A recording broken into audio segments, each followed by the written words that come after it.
question that I get asked a lot is where I get my material, and I get it living life, good or bad. My humor reflects my experience, whether it's something that happens at the grocery store or going through cancer.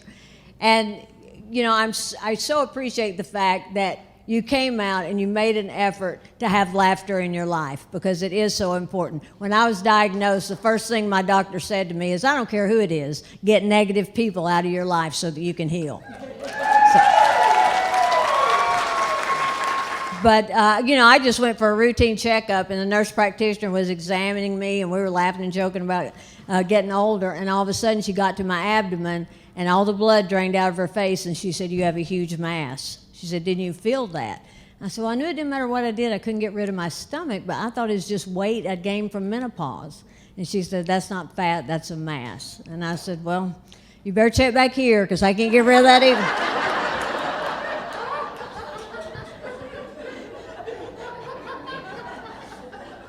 The next week, I was in surgery, and my college roommate, which a lot of you know, Beverly Steele, she was the nurse anesthetist who put me to sleep, and I suddenly became extremely grateful that while I was goofing off in college, she was studying.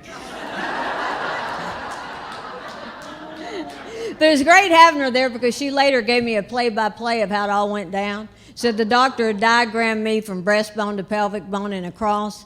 And when he made that first vertical cut, my right ovary came flying out the size of a cantaloupe, then my left ovary popped out the size of a grapefruit. Turns out my muffin top was a fruit salad.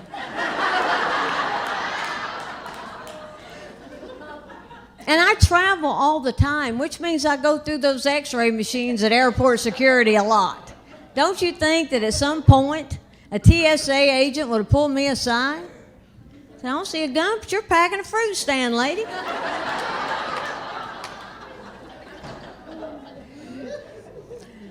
But a month after surgery, I started chemotherapy, and I was a college athlete, so I thought I'd breeze right through that.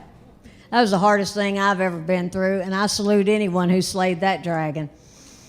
And on my worst days, my friend Christy would put on Kelly Clarkson, What Doesn't Kill You Makes You Stronger, and we would dance. Now, when I say that I danced, I mean that I shuffled around the room.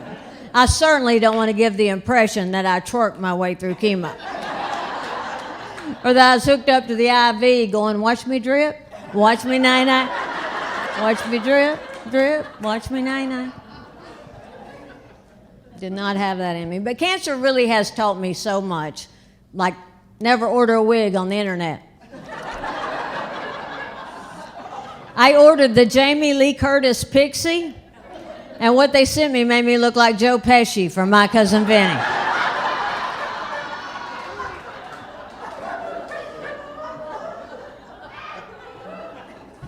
And I see other cancer patients tie a scarf around their head and look like a fashion model.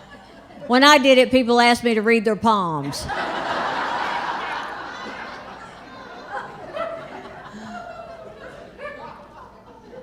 And of course, the very last hair to fall off my body was Gladys, my devoted chin hair. And when I finished treatment and my hair started coming back, guess who was first back on the scene?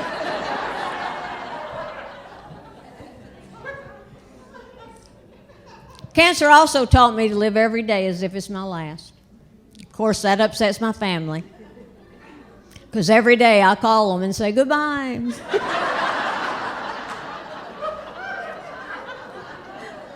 I'll miss you. But since going through cancer, I'm definitely a much healthier eater, which is great for my body, but not as good for my comedy, because I got great material at fast food joints. I stopped at McDonald's and ordered an egg and cheese biscuit, and the kid taking my order asked me, did I want my egg round or folded?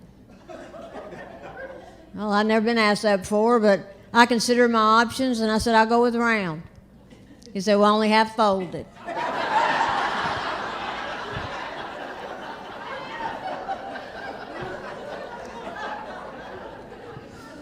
Another time I pulled up to Hardee's and I ordered a jelly biscuit. And as I drove away from the window, I thought, I better check my bag. I looked and there was no jelly. So I pulled back around and I said, I didn't get any jelly. And she pointed to a sign that said condiments available upon request. I said, yeah, but it's a jelly biscuit. She said, I don't care, our manager is just very strict. He doesn't allow us to hand out any condiments that aren't requested at the window. I said, well, I can understand if I ordered an egg biscuit and also wanted jelly, I'd need to ask for it at the window, but jelly's part of the order. If I ordered a sausage and biscuit, I wouldn't have to ask for the sausage at the window. She says, sausage isn't a condiment.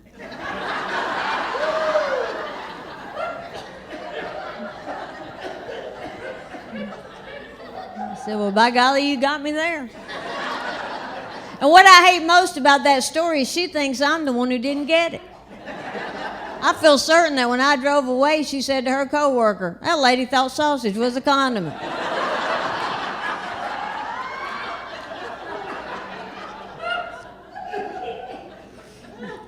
And then one time it was very late, nothing open but a Taco Bell, and I pulled up to the drive-thru and I kept waiting and waiting and waiting for someone to take my order, and nobody ever came.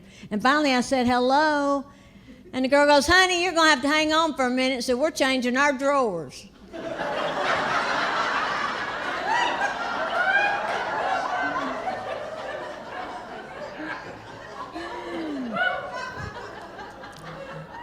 I said, well, I think I'll go somewhere else.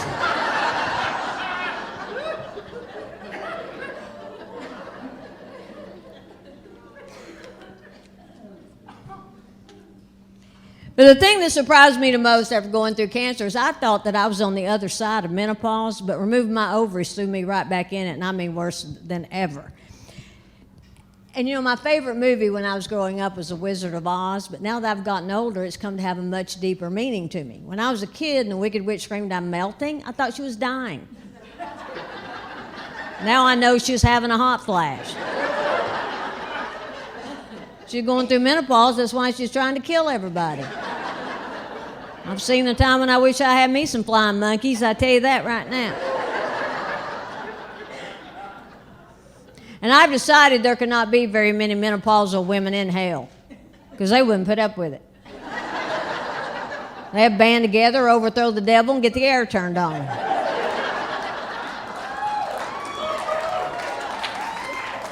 And I always like to take just a moment to share with the men in the room and help you to understand the women in your life just a little bit better by telling you the difference between a woman with PMS and a woman going through menopause. A woman with PMS will kill you.